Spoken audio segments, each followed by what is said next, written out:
E aí, gente, tudo bem com vocês? Bem-vindos ao meu canal, eu sou o Gabriel e hoje nós vamos falar dos pilares da carreira da Rihanna. Como funciona esse quadro aqui no canal? A gente analisa os auges musicais dos artistas e no caso, hoje a gente vai analisar os auges musicais da Rihanna relacionado ao poder dos álbuns, ok? Como esses álbuns tiveram de feedback, o que eles construíram, como as pessoas se lembram desses discos, enfim. É uma história bem legal, fica aí comigo, tá? Eu tenho certeza que vocês vão curtir bastante. Mas antes, já quero aproveitar e convidar você que não é inscrito nesse canal para poder se inscrever. Vem fazer parte da comunidade, que aqui eu falo de música pop, de outros assuntos relacionados e vai ser incrível ter você aqui com a gente.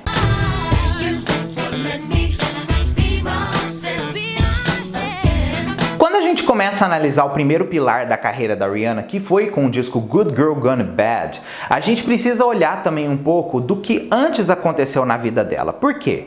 Para ela poder chegar naquele álbum, a Rihanna passou por transformações. E essas transformações vieram por causa do efeito dos dois primeiros discos. Quando a gente pega, por exemplo, a Rihanna surgindo numa Music of the Sun, a Rihanna era uma artista muito jovem, ela estava trazendo uma coisa diferente para o mercado, ela flertava com o reggae, que era uma coisa que assim na época não era tão forte, né? Então ela foi inovação para aquele mercado. Porém, quando a gente pega a memória afetiva dos fãs da Rihanna em relação ao Music of the Sun, vocês percebem que eles não dão tanta confiança para esse álbum. E a mesma coisa acontece com a Girl Like Me. Independente do A Girl Like Me ter emplacado, por exemplo, SOS e também Unfaithful, claramente a gente percebe que o álbum segue as mesmas influências do primeiro álbum, o que acaba que mais uma vez passa batido em relação às memórias afetivas dos fãs. Porém, quando a gente chega num Good Girl Gone Bad da vida, a história muda o seu conceito. Quando a Rihanna começou a produzir o Good Girl Gone Bad, é bom a gente lembrar que as influências dela naquela época eram outras. Ela estava entrando muito mais numa cara dance, pop e R&B mais americanizada do que realmente mantendo os ritmos caribenhos que era característico dos trabalhos anteriores. Um fato que a gente tem que colocar como que mais marcou como um pilar da carreira da Rihanna, a era Good Girl Gone Bad, não foi somente o sucesso de Umbrella, os hits number ones, quanto o álbum vendeu, não. Mas a imagem da Rihanna. Foi o primeiro álbum que a Rihanna completamente endossava aquela característica madura dela.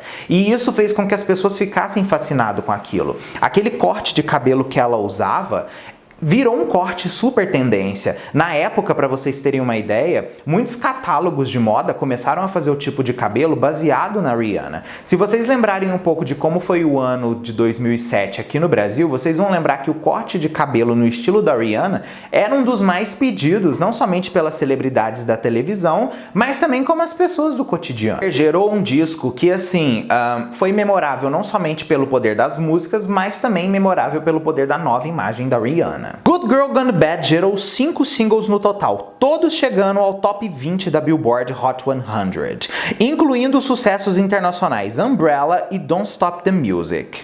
Para vocês terem uma ideia, a Rolling Stone colocou a música Umbrella em 412 das listas das 500 melhores músicas de todos os tempos. Além disso, gente, a Rihanna também embarcou em sua primeira turnê mundial e a terceira turnê geral, a Good Girl Gone Bad Tour. O álbum chegou assim, pelo sucesso, né, chegou a ser relançado com novas canções que incluíram mais hits number one para ela, por exemplo, Take a Bow e também Disturb. Esse sucesso que ela fez, gente, com Good Girl Gone Bad, marcou uma geração inteira de público que até hoje tá aí fiel a ela. E até hoje lembram, independente das outras eras que vieram, que a gente amou também, mas a Good Girl Gone Bad talvez seja a era que mais a gente possui afetividade quando falamos de Rihanna. O segundo pilar da carreira da Rihanna é definitivamente o disco Rated R. Exatamente porque foi o álbum que a gente conheceu a Rihanna de verdade, né? O Good Girl Gone Bad, gente, por mais que ele seja um álbum incrível e que a imagem da Rihanna esteja super memorável naquele projeto, ainda é um trabalho muito comercial. O disco Rated R, a Rihanna, ela se aventura contra a cultura. né? Ela entregou um disco super pop, mas ela percebe que ela precisava falar de mais coisas relacionadas a ela naquele momento. E foi o momento que ela fez mais uma vez uma mudança de imagem muito forte, né? Que foi quando ela apresentou-se de undercut, que virou meio que a super moda de 2009, o undercut. E também trouxe um álbum carregado de emoções. Musicalmente, o disco apresenta o seu afastamento anterior de Good Girl Gone Bad, que continha músicas animadas e voltada para as baladas. Concebido após o ataque de Rihanna por seu então namorado da época, o cantor Chris Brown, Rated R é principalmente um álbum pop, hip hop e R&B. As críticas, por exemplo, adoraram Rated R, disseram que ele era um álbum maduro e necessário para o público da Rihanna. O álbum, quando foi lançado, estreou na 4ª posição da Billboard 200 e vendeu 181 cópias na sua primeira semana.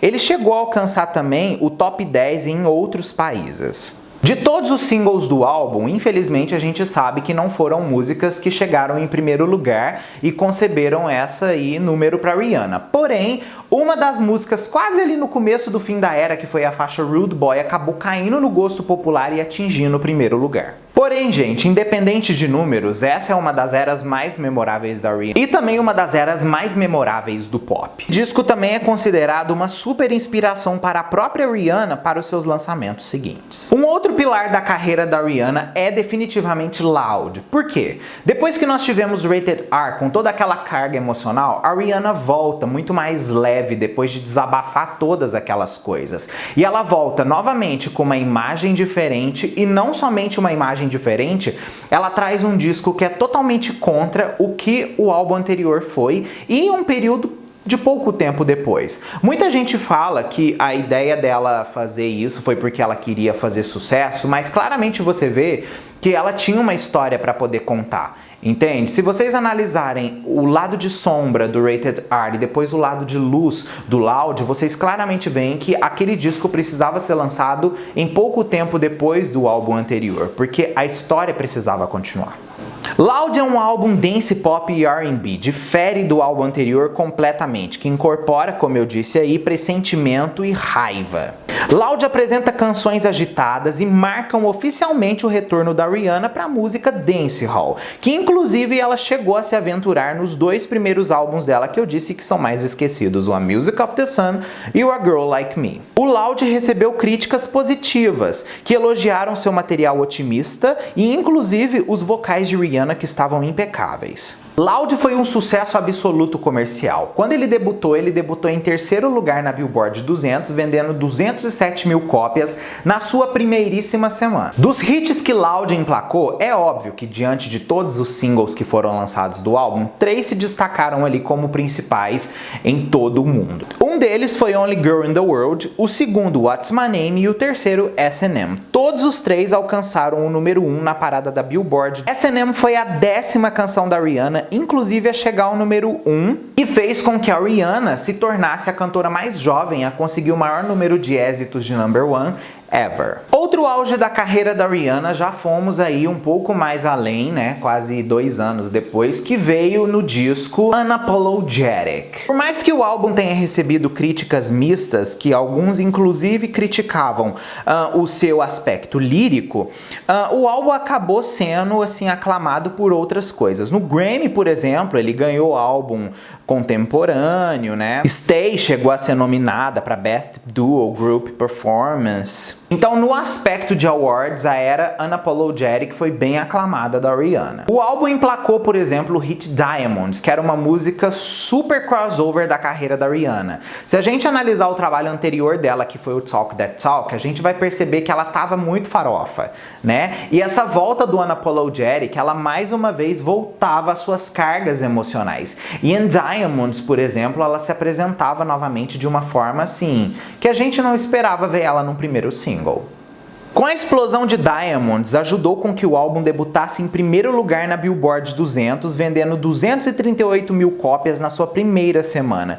Inclusive, se tornou o primeiro álbum em primeiro lugar da Rihanna no chart. Ele foi o 9º álbum mais vendido de 2012 também, passando mais de 2 milhões de cópias vendidas no mundo. E até dezembro de 2014, 2 anos depois do seu lançamento, ele já tinha dobrado essas vendas e passado dos 4 milhões. Além de Diamonds, ela também conseguiu emplacar a faixa Stay, que ambas inclusive ficaram tanto no primeiro lugar no UK Single Chart, quanto na Billboard Hot 100. Foi exatamente aí que a Rihanna emplacou 12 singles no total, superando a Madonna e também as The Supremes. O sucesso do álbum foi tão grande que a Rihanna fez 2 turnês para vocês terem uma ideia. Uma dessas turnês foi a Diamonds World Tour, que foi uma turnê incrível, e outra foi uma experiência maluca que ela fez na vida dela, que foi a 777, que era 7 locais diferentes, em 7 dias diferentes, 7 shows. Então assim, foi uma loucura que ela fez na vida dela. Ela dormia no avião,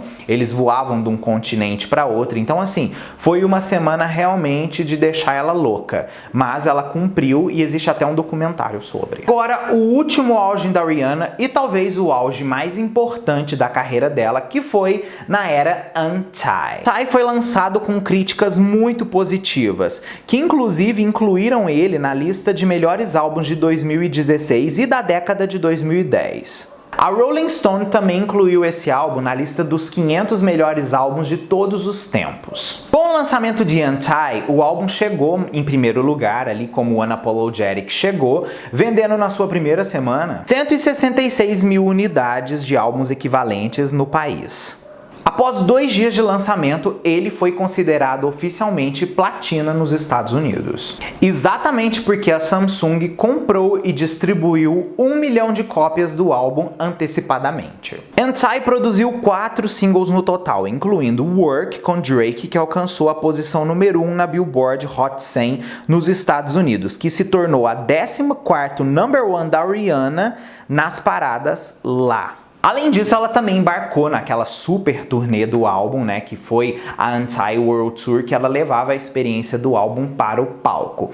E assim, quando a gente analisa todos esses pontos da carreira da Rihanna, esses pontos de venda, esses auges de álbum, a gente percebe que esses destaques de álbum, até hoje, eles são tão fortes que além deles influenciarem a própria Rihanna, toda uma geração, desde que começou a ouvir a Rihanna, desde lá Good Girl Gone Bad, cita ela em pelo menos alguma coisa que eles fazem em um projeto musical, de tão importante que o legado dessa mulher é. Ok? Desses auges da Rihanna agora eu vou perguntar pra vocês, qual é o seu favorito? Comenta aqui que eu quero saber, tá bom? Além disso, se você quiser mais vídeos de Rihanna, comenta aqui também que eu faço mais vídeos de Rihanna. Já temos uma playlist aqui no canal com vários vídeos de eras importantes dela. Eu acho que eu nem lembro quais eras eu já cobri. Eu sei que eu já cobri a Good Girl Gone Bad, a Untied, eu já fiz sobre Unapologetic também. Enfim, vai estar tudo marcado aí pra vocês poderem assistir no final do vídeo, ok? Ó, um beijo gigantesco pra vocês e até o próximo vídeo nosso aí.